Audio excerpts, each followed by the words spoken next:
इनकी सरकार में किसी की सुनवाई नहीं। का धन्यवाद देता हूं।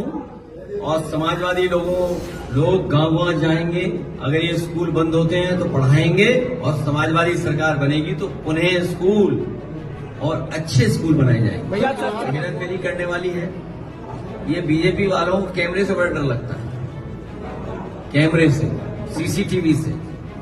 याद कीजिए चंडीगढ़ में कैसे पकड़े गए थे वोट गड़बड़ करते हुए। और वोटर लिस्ट में हेराफेरी पहली नहीं है, पहले भी करते रहे हैं, लेकिन ये पकड़े गए। हम लोगों ने 18,000 वोट वो निकाले थे एफिडेविट के साथ, जो कभी इन्होंने डिलीट किए थे, जो वोट डाल नहीं पाए थे। खासकर उसमें समाजवादी पार्टी के पीडीए परिवार के लोग वोटर थे, उनके इन्होंने वोट डिलीट किए थे। हम लोगों ने एफिडेविट लगवा करके शिकायत की। और याद कीजिए एक बार फकीरेपुरवा हम लोग गए थे, वहां पर बीएलओ हेराफेरी कर रहा था। जब जानकारी दी कि वोट नहीं बन रहा है तो उस बीएलओ को सस्पेंड किया गया था। अगर आपको याद हो तो बताइए। सस्पेंड किया जाता है, इस पर क्या कहेंगे आप? सस्पेंशन कोई इलाज नहीं है। इनकी सरकार में किसी की सुनवाई नहीं, इनके अपने लोगों को न्याय नहीं मिल रहा। सोचिए डिप्टी सीएम डपटे गए, डपट पड़ी उन्हें। कभी कोई सोच सकता है कि इंस्टीट्यूशन में सबसे बैठे हुए लोग वो क्या कर रहे हैं? अपने विभाग पे ध्यान नहीं दे रहे हैं। कह रहे हैं समाजवादी लोग नमाजवादी लोग हैं। ये तो कहते हैं नमाजवादी लोग हैं। इनके पहले जो राष्ट्रीय अध्यक्ष बने और जो पहले प्रधानमंत्री जी बने, उनका नाम पता है किसने प्रस्ताव किया था सबसे पहले? वो 5 बार के नवाजी थे, सुनने में आया। स्वर्गीय पूर्व प्रधानमंत्री अटल बिहारी वाजपेयी जी जब राष्ट्रीय अध्यक्ष बनाए गए थे, उस समय उनके नाम का प्रस्ताव रखने वाले पहले व्यक्ति 5 बार के नवाजी थे।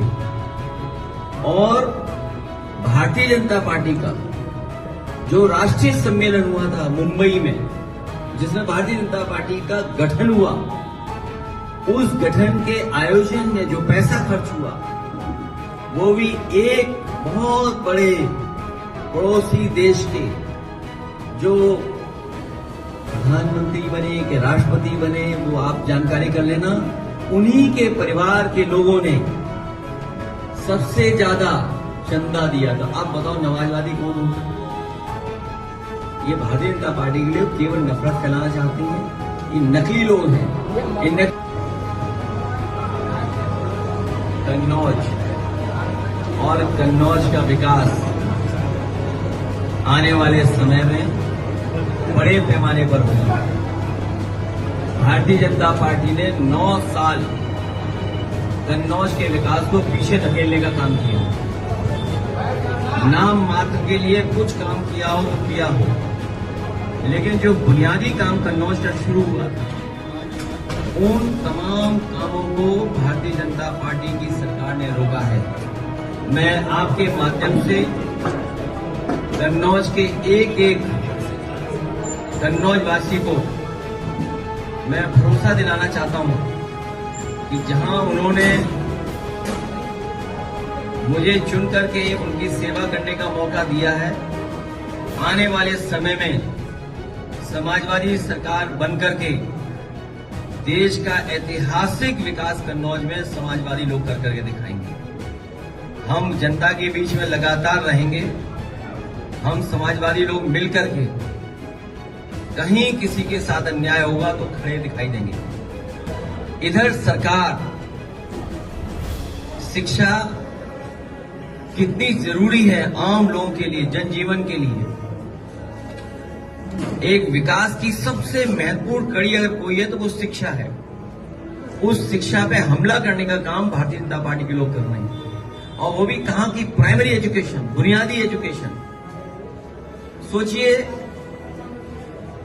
पिछला चुनाव में यही तो कहते थे हम लोग कि संविधान खतरे में है। राइट टू एजुकेशन संविधान के तहत कानून है जिसमें हर एक को अधिकार मिला है कि उसकी पढ़ाई कराई जाएगी। Right to education, primary education. और जब ये संस्थान बंद होंगे तो सोचिए गरीब और खासकर पीडीए परिवार के बच्चे कहां पढ़ने जाएंगे। हम अपने समाजवादी साथियों से कहेंगे कि एक एक गांव में टीम बनाएं, अपने जो पढ़े लिखे नौजवान हैं, पार्टी के समर्थक हैं या रिटायर्ड शिक्षक हैं, मैं उन सबसे निवेदन करूंगा कि पीडीए पाठशाला बना करके उन बच्चों को पढ़ाने का काम करें, उन बच्चों के भविष्य को सुधारने का काम करें। हम लोग बच्चों की पढ़ाई को खत्म नहीं होने देंगे, उनकी पढ़ाई को रुकने नहीं देंगे। हम समाजवादी लोग मिल करके पीडीए पाठशाला चला करके बच्चों की पढ़ाई कराने का काम करेंगे।